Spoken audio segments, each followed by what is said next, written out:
Hello, everybody. Welcome back to Comedian MTG. My name is Ian, and I am so excited for this week's episode. So, I am so proud to make another top four breakdown. And once again, in top four breakdown history, I get to be so honored to be a part of this top four. This week, I am breaking down Okotoberfest 2022, the Monarch event that is the largest US based cEDH tournament in person of all time. Like the largest in person cEDH event that had such grueling competition. Also, probably the most rounds of any cEDH tournament ever to date. So, there's so many things to process and analyze here, and I can't wait to break it down in today's event. It was an intense experience, and once again, just to be able to say that I made the top four of this tournament is an extremely gratifying experience. And let's break down these four deck lists for you today. Remember, if you like videos like this, make sure to hit like and subscribe. They help out the channel a ton. And if you want deck breakdowns like this, if you want to hear how I am reporting back to you from these real tournaments, from the field, make sure to go over to patreon.com/comedianmtg. It helps out the channel a ton, and it means that I can go to these events and travel and compete. Thank you all for those who support already, and for any of those interested, check it out, patreon.com/comedianmtg. Without any further ado, let's jump into it. So we are going to start out today with a list by a player named Trevor, who is playing Vamp Farm, which is mainly just a blue farm list. The really interesting thing here, and that I noticed in this tournament and talking to other players who played in the main event, we noticed that there was actually a pretty intense over-representation of blue farm at this tournament.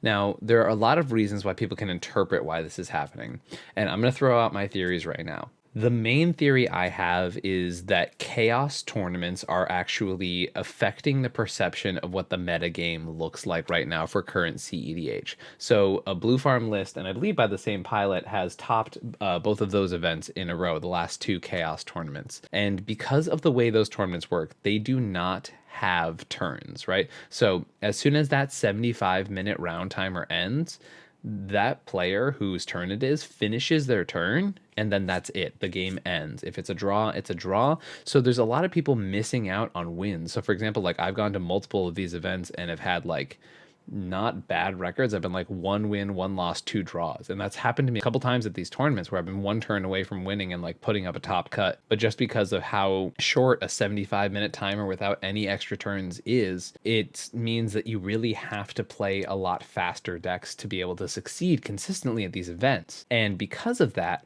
I think it's creating this sort of dynamic where people are like, oh, look at all these fast decks succeeding. And I'm not saying that Blue Farm isn't an amazing deck. I'm not saying Roxylus isn't an amazing deck. I'm not saying other quick decks aren't amazing, because they are, and they genuinely put up great results for a reason. But when you look at it, if you think about the fact that Blue Farm is probably the best deck at playing against other fast decks, then I think the results from those tournaments starts to make a lot more sense. Without all of that context, I can see why a number of people showed up to Okotoberfest playing these decks that are just showing up a lot, and specifically Blue Farm being like the best of playing against other fast decks, right? It is very clear that when you have this like very turbo heavy meta, whether it be turbo proactive lists with or without ad nauseum, Blue Farm tends to perform very well in those metas. So we do see 2 copies of Blue Farm in this top 8. Now, something very interesting to also mention here is that both pilots who played Blue Farm in this top 8 played it in a way that was much more mid-range, much more conservative than I think the average Blue Farm pilot does. Now, we'll talk about this a little bit more when we talk about our finalist list.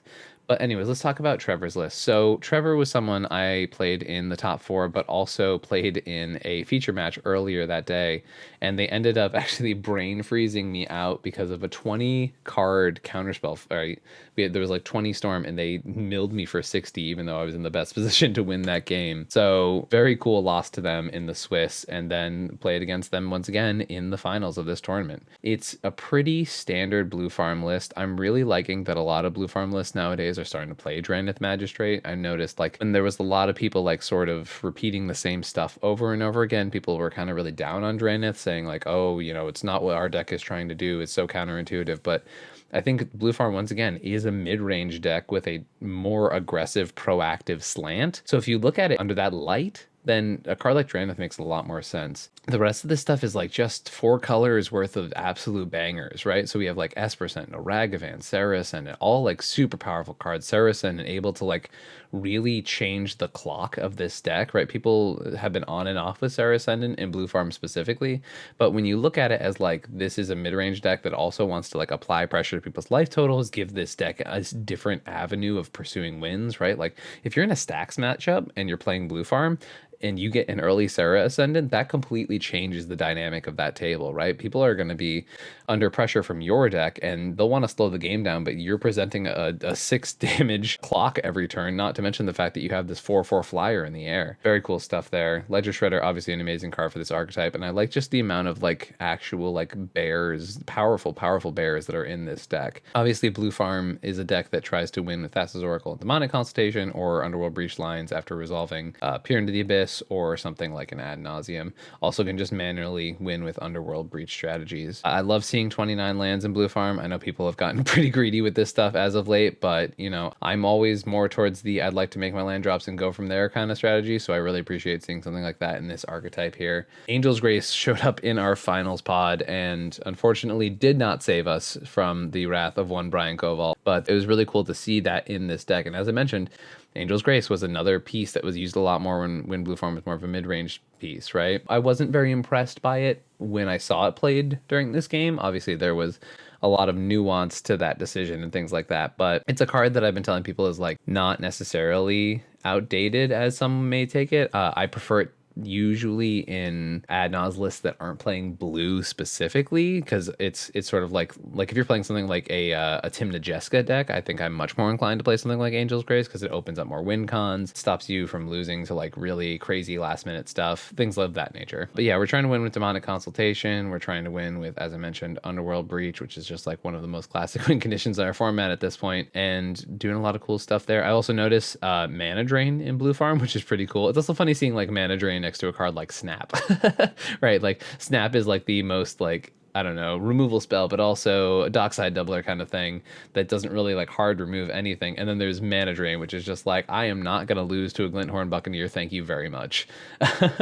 So it's kind of interesting to see that dichotomy here, but it's definitely like a very mid-rangey take on Blue Farm, which also kind of surprised me to see Peer into the Abyss here, which is just like more of the more aggressive Blue Farm lists tend to lean into cards like Peer a lot more often. Ranger Captain, obviously, incredibly broken card, but there's not too much more to say about this. It's a very classic Blue Farm list. You're trying to either win with Adnaz, maybe resolve an Intuition to get the whole Savine's pile to get your Underworld Breach, or you're just trying to win with Demonic Consultation and Thassa's Oracle.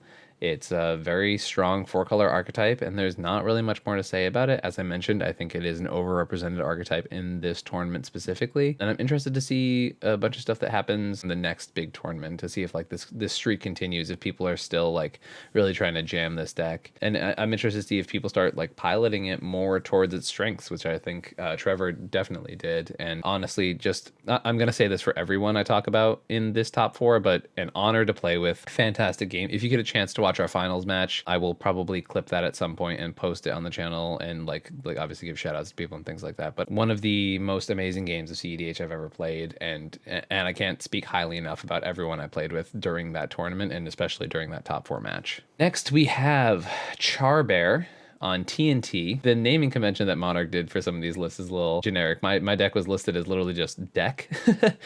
So I posted my actual list that I posted on this video, but it's kind of funny. But this is a classic Hermit Druid Timna Thrasios deck. I have been saying for a long time that I am much higher on the Nomad's Encore Cephalid Breakfast version of Hermit Druid as opposed to the Sacred Guide version of this deck. I think white is one of the most powerful colors right now as far as being able to have these like silver bullet pieces that I'll probably go into in a second here. So the ability to, instead of playing Sacred Guide, have this Nomad's Cephalid 2-card combo, I think is just way stronger, and I would much rather play this 2-card combo here than be on Sacred Guide, mostly because of things like these are the big things, right? Esper Sentinel, I think it's one of the best card draw options in the format, and the idea of not playing that when you have the option to blows my mind. Grand Abolisher, especially in a deck that like has things like Fiend Artisan and Neoform and Eldritch Evolution, like or Finale Devastation, anytime that you're going for a creature tutor, you just threaten as long as it's on 2, to be able to just sneak a Grand Abolisher into play and your opponents can't do anything. And if anyone saw the finals match like that, the Fiend Artisan in play was always threatening to do that at all times. And there were multiple times where we had to be really proactive about what we were doing just so Grand Abolisher specifically couldn't just sneak into the battlefield and absolutely ruin our day. Collector Oof is one of the best stacks pieces in the format right now. I'm a huge Hermit Druid fan. I wanted to play TNT Hermit Druid for a little bit now, and I love seeing the deck doing well. I'm also a huge proponent of Divining Witch. It came up in our finals match once again.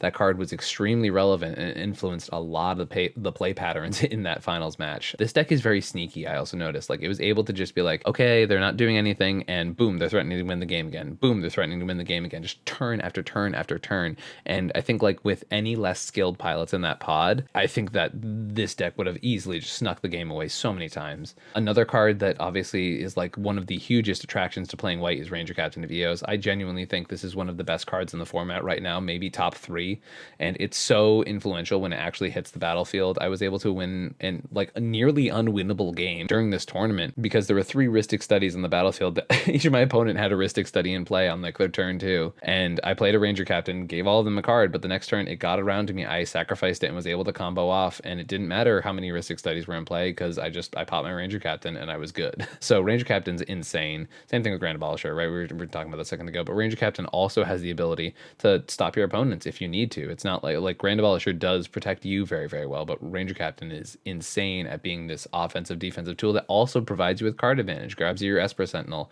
grabs you one of your combo pieces in Nomad's Encore, or grabs you your Mana Dork if you're tight on mana. Like, it's such a broken card. Yeah, Ranger Captain's insane. A lot of this deck is also trying to do the same thing. For those who aren't sure, like what I'm talking about with Cephalid Breakfast and Hermit Druid and all that stuff. So Hermit Druid allows you to mill your entire deck if you don't play any basics, and if you look down here at the lands, there are no basic lands. And Cephalid Illusionist and Nomad's Encore does the same thing. You use the Nomad's ability to target the Cephalid. The Cephalid says whenever it becomes the target of an ability, you mill 3 cards. So basically because of this ability having a 0 cost, you mill your entire deck. So the whole point is you mill your entire deck, you use the card Dread Return, sacrificing 3 creatures, and then you put Thassa's Oracle into play. But this deck also has fantastic pivot points, playing cards like Laboratory Maniac, Divining Witch, and this archetype got so much better with the printing of Malevolent Hermit, because normally the weak part of a Hermit Druid archetype or strategy is that you have to then cast this sorcery. So despite the fact that you're winning with creature combos, you have to cast a sorcery. However, what Malevolent Hermit said on the backside, if it's in your graveyard, you can cast the Benevolent Geist, half of it, for 3 mana,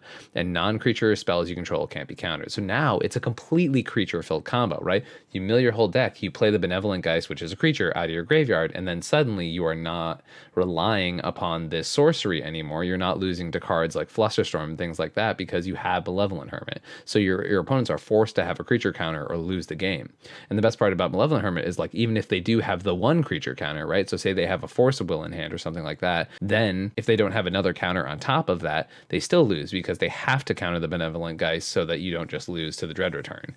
So it's been a huge boon to this archetype, and I'm so glad to see another list doing a top result with this deck, because it's just a strategy I love. Hermit Druid, I love that strategy so much. It will always have a special place in my heart, and it's so cool. Playing some really cool cards here. I love the inclusion of Mnemonic Betrayal. It's one of those cards, it's like, hey, I know I'm not playing Grixis, but I can fake it really well. If your opponent's docksides are in their graveyard, like, hey, just so you know, like, your dockside is my dockside right now, friends.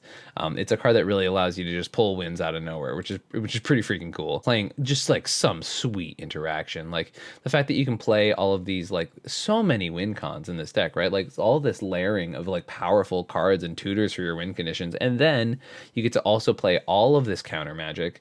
You get to play March of Swirling Mist, which is a card I am like really hesitant to leave home without nowadays. If Dawnwaker wasn't so green heavy, I think I would probably be playing this card. Like, a lot of my lists right now are playing this card because it really, really does impact the game. And like a good amount of counter spells here. You get to play Silence, which is amazing. Just another card, once again, if you go with Sacred Guide variant, you do not get to play Silence. You have your Veil of Summers, your Assassin's Trophies, your Abrupt Decays. You get, because you have Thrasios in the command zone for so cheap, and Timna, you get all these free counter spells. You get the Force of Vigor. You get Court of Calling to like sneak in your Hermit Druid at the end step. Like, there's just so many good cards in this archetype, and it kind of makes up the fact that you have to play cards like, you know, Narcomoeba in your main board. A lot of lists nowadays, if you notice, also moving off of Fate Stitcher, so there's no Fate Stitcher here in the 4-drop, kind of indicating that like people are like, you will have at least like a mana dork and your Narcomoeba to be able to have the Hermit Druid thing work out, right? So it's definitely a move to clean up the 99 of the deck a little more, sort of like what Dawnwaker does. Is just you want to focus on the card quality of your list and make your win con package just as tight as possible. Also very interested to see this list playing ad nauseum. I've always found it a little difficult in this archetype, but I think if we look down here at the average mana cost, it's 1.12, which is so small. Like I have played turbo ad nauseum decks that have at least 1.28, right, as far as their ad nauseum curve. So the fact that you can play this sort of fair ad nauseum, like you're not going to really play like a main phase ad nauseum like a Rog Silas list is going to do, but end step draw like 16 cards, 20 cards, it still wins you the game a lot. So it's very interesting to see that there. The only tough part is like when you do things like, you know, flip over your Dread Return, things like that. But even then, there's so many ways to pivot around that. And it's a really solid list. I love this archetype, as I've probably mentioned a few times. Once again, a pilot who just was presenting win after win after win in our game and just made them, even when it looked like they were down and out, just like, hey, you have to respect exactly what I'm doing right now or we all lose this game, which was so really intense in this finals pod because it was like, okay, now this person's going off. All right, we're all aware that if you go off too hard right now, this person wins the game. Okay, I'm keeping my one thing. I'm not going the hardest. Let's go to the next person. And then just that would happen on repeat for the entire pod, for the whole game. So it was really, really fascinating. And this deck was super impressive to watch play. So like Dawnwaker is a deck that once again I'm going to talk about in a second, but I play a lot of creature counters in that deck. And if I did not play as many creature counters as I do, which is more than the average cEDH deck, we would have for sure lost to this deck, or like as many creature interaction pieces, because it just presented win after win after win, and it was kind of insane. Here is my list, and man, this tournament run was so exhausting. I'm going to talk about my own personal perspective for a little bit, because it was, I went 4-2-1 the first 2 days, so once again 7 rounds, so I had 21 points at the end of the 7 rounds, and that was enough to guarantee my spot in the top 8. So the way this tournament worked was it was a top 40 cutoff. So the way that works is the top 8 go directly to the semifinals. So the top 8 are basically half of the pods of the semifinals. Then the remaining 32 players get split up into 4 pods. And the winners of those 4 pods are the other 8 players in the top 16. So because I ended the day of Swiss in 5th place, I was part of that top 8. So I got to skip the quarterfinals, go right to the top 16, which was really cool. And it definitely was something I was fighting for very hard during this tournament. It was like I never got a break during this tournament. It was always like every single match felt like it was riding on the line, and just every single win counted to like get me to that final pod, get me to that top 16, get me to the top 4. So it was a very intense experience, one of the hardest I've ever fought for a tournament, and only in the end to lose to someone who has been a 60 card pro for a long time feels pretty good, and to have given such a fight in that finals match also feels really good. So let's talk about the list that I played. So this is Dawnwaker Thrasios. I have done a deck tech of this list. If you want to see that deck tech, I will include it right here. It's a full extensive deck tech. I talk about the list ad nauseum. I go into details and I go through this whole list, kind of like all the archetypes. It is my first deck that I ever wrote a primer for.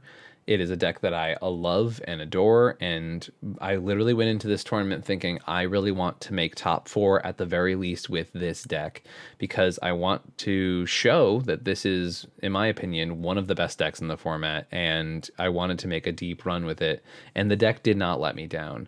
Dockside by far was the MVP, but let's talk about the deck and break it down a little bit. The only swap I made from my primer currently that's on the cEDH decklist database is that I swapped out the Vizier of Remedies, which is a combo piece with Devoted Druid. I just kept seeing that card and being super underwhelmed by it, so I swapped it in for the Archivist of Agma, and that card is a card I super duper love. I just didn't have a spot for it for a while, and it felt like, yeah, let's cut Vizier. I opened myself up to not having any collector oof proof win cons, so like all my win cons require artifacts, but with the card quality of the list and the amount of removal I play, it felt like, okay, Archivist is fine to just take this spot and just draw me into more things that allow me to win the game. So the list basically is turbo infinite mana with Thrasios, but also it's not even slightly a turbo deck. It is a mid-range deck through and through. It is like maybe the epitome of a mid-range deck, right? Like the amount of hands that I just kept were like Mana Dork, Training Grounds, some counter spells, and that's it. Or, you know, Mana Dork, Esper Sentinel, and a couple counter spells, or some interaction on top of that, right? So the whole point is like you really want to just like play the mid-range game through and through, right? You want to get your activations of Thrasios. You want to be able to do it at a rate that keeps up with the rest of the format. Maybe early Docksides are also a very heavy thing that you can be doing in this format. The combos in the list are Dockside and Emil. Phyrexian Metamorphed, for anyone curious, is basically like having a phantasmal image that can still combo with Emil, on top of the fact that it can also copy your opponent's monoliths. So like Grim and Basalt Monolith can also be copied with Phyrexian Metamorph. So you play it and then it's a monolith and you just go infinite there. The card consistently, every single time I play it, it overperforms. It's won me so many games. I would not leave home without this card in this deck now. Like it has secured itself as a staple of the list. But both Zerda and Kinnan are infinite mana outlets with Basalt Monolith. I used to run Grim Monolith because that combo with Zerda, but I found it extremely clunky in this list. Like it just does not work like it used to. The deck is just playing a ton of interaction, like the fact that you have your early Thrasios to hold up your SWAT, your Fierce Guardianship, you have Force of Will, Force of Negation, Mindbreak Trap, like all of these free interaction pieces. But as I mentioned, I'm playing a ton of creature counters as well, things like Delay, Mana Drain. I have spot removal for them like Resculpt and Cyclonic Rift, and I'm actually playing Spell Snare too, which is a card that I'm still debating. It was very, very good for me in some games and also very, very bad for me in other games, and it's really hard to tell with it. It single-handedly kept us from losing multiple games and also was the reason I lost a game too. So it's like, it's really hard to judge this card, but like the fact that it hits some of the most impactful pieces in the format being like Dockside, Underworld Breach, Thassa's Oracle, Tainted Pact, just a ton of things. Yeah, I said Underworld Breach already. It's just so good at hitting the things that are scary, especially Grand Abolisher. As I mentioned, Grand Abolisher was an MVP in no matter what deck I saw it in this tournament. And yeah, it was insane.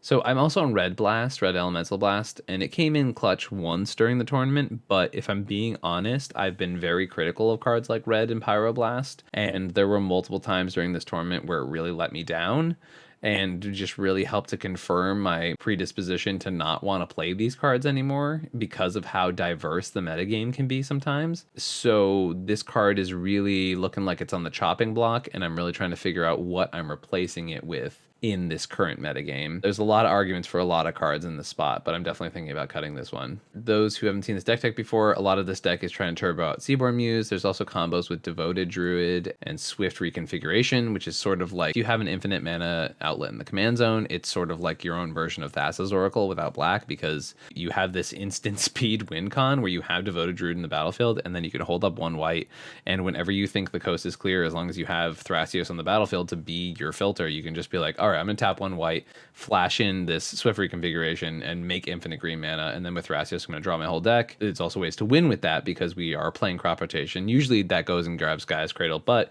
Crop Rotation can also be used as a win con because we're playing Emergence Zone, which is super cool because, you know, the ability to win at instant speed, draw your whole, or a significant portion of your deck, put your Emergence Zone at the bottom, then you can just Crop Rotation, be like, all right, now Emergence Zone, crack it, I'm gonna win at instant speed while our opponents are doing stuff. For those confused about the win condition, just to be clear here, you make infinite mana. A lot of the times you'll finale after playing all your creatures for infinite mana, hit your opponents for 40 billion, as I like to say. Other times you'll set up loops with Eternal Witness and Emil, where you infinitely flicker cards back out of your graveyard and win with Lightning Bolt. That's another classic way to win the game with this deck. So there's a lot of different ways to win when you have infinite mana. It's just, I love this deck, and I'm so proud to be able to have put up a placement with this list in probably the hardest tournament I've ever played. Definitely feels good. I definitely feel like the deck did not let me down. It's a deck I adore. I love playing it every second of it. It's mid-range and interaction, and you play every pod, right? Every single game you're in, you are playing and you're engaging with your opponents. You're using your words. You're being that political player, and you're being a commander player, right? You're in this pod, playing the pod, and interacting all the time, right? It's never like there's never games with this deck where it's like two ships passing in the night. You're always an active member of the pod, and I just really adore that about this list. It makes me very happy, and I love playing it. I really do. And I'm someone who likes playing a lot of different decks, but this list has, ever since I created it, just really been consistently something that I'm always just trying to play and keep up to date and all that stuff. If you have any further like questions on like the deck itself, first of all, I have my primer that I'll link in this video. I'm going to put two lists up here. One is my actual Okotober list, like the one that is solidified as the top 4, and then I'll also include my primer just in case you want to see what like I'm working on currently. So if you're watching this video in the future, you're not just like looking at a deck list that I played X amount of time ago, right? But yeah, this is a list I'm super proud of. I think it's kind of been one of the best decks in the format for a really long time, but it's not always the easiest to play, but it's also something that, you know, will reward people for playing very well, and just plays like some of the best cards in the format and really capitalizes on some of the really broken stuff, specifically like Dockside and Devoted Druid, and the fact that like Kinnan is a combo piece that also doubles your mana production, and Seedborn Muse is an incredibly insane magic card, and you could just play all these broken cards. And if you want to look into more detail, you can check out the deck tech in the video. I'm just going to put it right back up here in case you're curious. Now we have our winner of this tournament, the winner of Okotober 2022, Bosch and Roll, Brian Koval, a 60 card Magic Pro who has jumped into cEDH and made quite an impact by winning this tournament. This is another blue farm list. It's playing some, as I mentioned, some more interesting mid-range pieces, playing cards like Lavinia in blue farm, which is definitely a mid-range bear for sure. Definitely a lot different than some of the blue farm lists floating around right now. Playing Drannith Magistrate. I saw Bergie played in this deck to exquisite effect. For context, the game I was talking about with Trevor earlier that was on camera during the Swiss of this tournament, Brian was also in that game. The 20 card counterspell fight was actually myself and Brian. I stopped Brian by killing him with the lightning bolt. This is during the Swiss. And Trevor milled me for 60 to win that game. And we had all three of us had this chance for this rematch in the finals, and Brian ended up taking the whole thing. It was an intense finals, and I've talked about, you know, sort of all of the nuances that went into that ending and how this tournament ended. I mean, it was some of the most amazing Magic games I've ever played, and the players were all there. We were all on it. Everyone was playing to their best, but at the same time, it was also like I'm just a silly person, so I'm always cracking jokes at the table, and we're all laughing and somehow transitioning between like having this very serious interaction, playing really well, having super in-depth political conversations about what needs to be removed at the table, the threat evaluation just being super on point. And then, you know, between myself and Brian cracking jokes, because Brian has this really funny deadpan sense of humor, and just it was super funny and super high level Magic, and it was awesome. And everyone at the table there was really funny. Everyone at the table there was like really on point, and it was an amazing experience. But back to Brian's deck, it is, as I mentioned, classic blue farm. Brian also has like gone on record saying that, you know, he plays this list as much more of a mid-range deck, so that's why you're seeing cards in here like Fire Covenant, right? I know a lot of blue farm players are like, oh, I don't play Fire Covenant because I don't want to lose my own life total, and that's my only win condition. But that's not explicitly true. I also saw Brian straight up win with combat damage in the semifinals. Like, that's how that semifinals match ended, and he got to the finals through combat damage. Playing cards like Final Fortune, which is, you know, such an amazing tempo piece in a more proactive deck like Blue Farm. You get to really pull some just amazing stuff out when you play this card. I love the inclusion of Mindbreak Trap. I think it's a card that is really hard to leave home without if your deck can play it. I think it's super strong and very, very impactful in the game. If you notice, there's only 2 1-drops in Brian's list, Esper Sentinel and Ragavan, but they're very, very strong ones, and once again, you can fetch those up with Ranger Captain. And apart from that, not too many spicy includes, 28 lands in this version, and a Cavern of Souls, which is pretty interesting. I'm kind of wondering what the go-to there is for that line of play, and I would love to hear Brian's opinion on what drove him to play Cavern of Souls in this list, especially when it's such a mana hungry or color hungry list. But a lot of very strong cards in this deck, right? It is a classic blue farm list piloted by a very competent pilot, and with like a decent amount of differences between this list and the one that Trevor was playing. If you want to compare the two, they're actually 17 cards different, which is pretty insane for the fact that the 2 pilots playing the exact same archetype, but with like resounding differences in them. You know, the difference between like Douthie and Grim Hireling, Ledger Shredder, Notion Thief, Sarah Ascendant, playing Mana Drain, a different Talisman, Peer into the Abyss. Like these are all really significant differences between these two lists. And it really shows that even within some of these decks that are considered the top decks of the format, you can still have a lot of innovation and a lot of sort of uniqueness in the 99 of your deck. You can really have a lot of individuality in the card choices that you have, even if you're playing the same archetype, which is really cool to see as a brewer, to see like even the decks that are like solved according to some folks to have such vast differences in these high performing lists. So very cool to see that. Very, very happy to see uniqueness in these lists. And congrats to Brian. I multiple times throughout our playing together, it was our really first time like getting to sit and play a game together, and I complimented his play and his, you know, etiquette at the table. It was really good to play with not only Brian but all of these players, and it legitimately was some of the best quality cEDH games I have ever played. And congrats to Brian for taking down this whole tournament and everyone who is there. I am just so proud to be able to be in this top 4. As I mentioned, I don't know that I've ever worked as hard in my life for a tournament. It was an insane grind, and I was able to take a list I am so proud of and that I love playing so much and have this insanely pride-filling result. Like, I'm so proud after this tournament to be able to have performed at this level, and I'm so grateful to have been in the position where I could go and compete at just another tournament in this awesome format that we have.